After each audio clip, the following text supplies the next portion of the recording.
He can't help about the shape he's in, he can't sing, he ain't pretty, and his legs are thin. But don't ask him what he thinks of you, he might not give the answer that he wants you to. Welcome to another episode of Is It?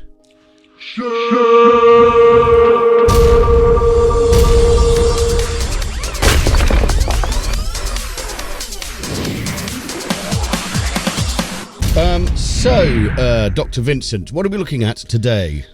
Today, Nurse Dan, we are looking at the Flux Alchemist. No fluxing way. We flux in R. Fluxing L. Who'd have fluxing thought it? Yes, this was one suggested in the comments. Should we get them all out of the way now? Yeah. I think that's about it, isn't it? Flux off. Right. Yeah, suggested in the comments, the Flux Alchemist, which is a multi-band processor which has 5 bands, and each of those bands can be a compressor, an expander, a decompressor, a de-expander, or a transient processor. Oh, sorry, nodded off there. So it's kind of everything to do with dynamics this can do per band, which you would think, well, that's quite useful. And as you can see, like a lot of multi-band things, there's these big colourful sort of representations of the bands, and you can click them and drag them and change the crossover points and all that stuff. Then when you click on each of those bands, it will tell you on the bottom right here which of those processes is going on, and it could be one of them or all of them or any number of them. So that's quite complicated. And then there's this other bit on the right where you can see the little graph that shows the amount of compression or expansion, and to the right there is more controls there for delay and the mode and the attack and the hold and the release mode and all that stuff. I will say it's quite complicated to get your head around the interface to begin with, because it took me a while to realise that these controls at the bottom right are per band, and then I still wasn't sure to begin with. This section on the right here, is that per band? Is that overall? I mean, it kind of has to be per band, I suppose, but it's a complicated interface. It's not incredibly friendly, even though it is colourful. But yeah, it basically lets you deal with any dynamic issues in any of the sort of sub-bands of a signal. So this is, you're saying, a sort of master bus mastering kind of plug-in, really. I mean, I would even say though it does everything that's ever been designed in audio ever. Yeah, dynamics-wise, yeah. Ideally, it's a mastering sort of thing. Mastering rather than master bus, yeah, definitely. I don't. You know, if you're using this in your mix, something's gone horribly wrong. I mean, if you're using it in mastering, something might have gone horribly wrong. Yeah, well, it probably would. Yeah, because if I used this in mastering, something would definitely go horribly wrong. It's a rare occasion that within a stereo signal you need to decompress one part of the frequency spectrum, compress another part, and expand another part. It's just to decompress. Yeah. It's sort of once something's been overcompressed, you can sort of give it some extra. Kind of, but as your brain tells you before you do any of these things.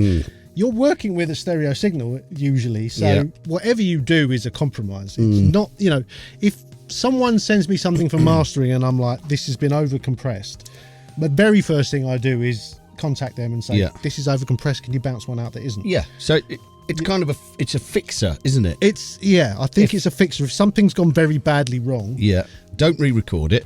Get a flux. I don't know. It is a repair tool, I think. There are absolutely creative ways you could use this. Yeah. I just don't think it would be in your toolbox for that. No. So what's this bit over by the compression this graph? Bit? Yeah. This is the sort of fine control for the compressors, the attack and release and your hold and all that stuff. And that's specific to each band when you've selected the band as well? I think so. You select each of these bands and then you select down the bottom here whether it is compressing, decompressing, expanding or de-expanding. Do the knobs change colour with the band that you've selected? Kind of, yeah. The background changes colour, so you sort of know which one you're using. And can you grab the bands? And you can grab the bands and just move them up and down, so whatever parameter is selected, it will be doing that. Okay. You can change the crossover points, and the metering's very good. So, I mean, go on. No, I was going to say, it's very, very good. It sounds great. There are a few issues. Yeah. One of which, down the bottom here, you'll see this slider at the bottom that goes from A to B. It says automation. So that is, so you could automate between two settings. So let's say you're mastering a track and there's a section well, let's say most of the track needs a slight good bit, section and a bad section. yeah, there's a good section that doesn't need decompressing, so you automate to a setting B for that. Okay, well, I can if you've got tracks with breakdowns, if you've got pounding drum and bass track with a very light breakdown that you're mastering, that might be a situation where... That might be a situation, in which case you think, oh, right, I'll use this automation, I'll automate that. The problem is when you move that slider from A to B, it clicks like a bastard. Yeah, it sounds... How does a bastard click? Well, if your knees are broken, you're trying to walk down the stairs, a bit like that. It's just, horrible, clicky, artifacty, unusable. Right, okay. So now, whether that's unique to my system, I doubt it, but it could be. Yeah. It's a possibility. Okay, You could just install two. You just install. That's it. You just have two versions and you automate it in your door. Yeah. There's ways around it, but it shouldn't do that. No. It shouldn't. Good idea, that, Sean. There you go. Yeah, you should do this for a living. I should. So what about demo-wise? Interestingly, for something this complicated, they do give you a full 30 days. Well, from what I remember, you need about that long to install it. Yeah, I didn't mention that. So, when you go to... I mean, do you know what? This shows you what good mood I was in the other day. Because normally if the installation of something is this difficult, I give up and walk away. Because I just can't, life is too short. When you go to install, you go to the website, you have to download an app in order to download the plugin. And then you have to authorize the app through your iLock, and then it sends the authorization to your iLock. It's just 15 minutes of faffing with your email and your iLock and the app to try and load a demo. They're not helping themselves. No. I just think so many plugins we test now. Yeah. You buy it, you get sent the installation file, you click install, boom, done. It's done. But we were discussing this before. Is it a slightly older plugin? It's not. Well, it's possible it could be. It could be. We should have checked that, shouldn't we? Yeah, I mean, the interface does have something of a 2005 look to it. It does, yeah. It's not quite Windows 95.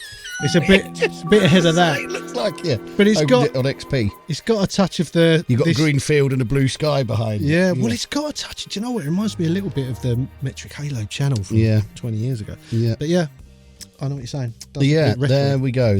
So, but a good 30 days to learn how to use it and get to grips with it all. Solid 30 days of playing with it, which you'll need because it's, this is one of those plugins. Do not put this on your master bus and start messing with it unless you don't mind ruining your track, because it ain't for that. No. It could really flux it up. You could totally flux it right up.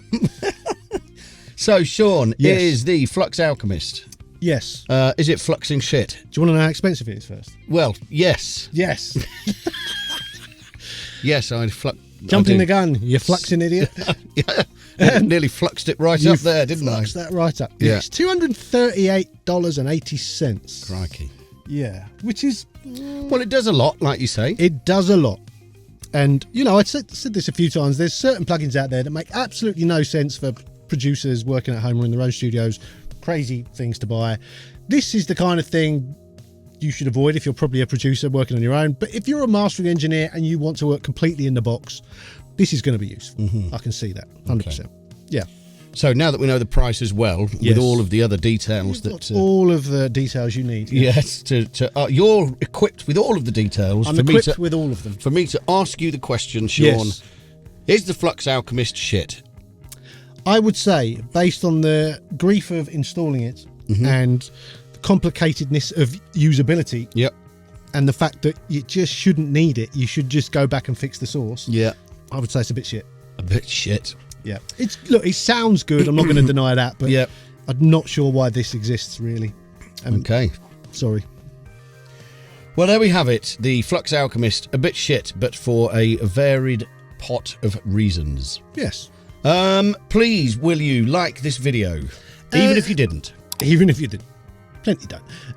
If you can subscribe to the channel, that really helps. We all also have an Instagram, which is Studio Life 101. And various other links to Patreons and merch stalls and all of the other stuff just down below. You can become a channel member now, apparently, as well. Oh, a channel member. And that means that when we upload a video, you can watch it straight away rather than when we've scheduled it to come out. Does it? Yeah. Even I have to wait for the schedules. Oh, there you go.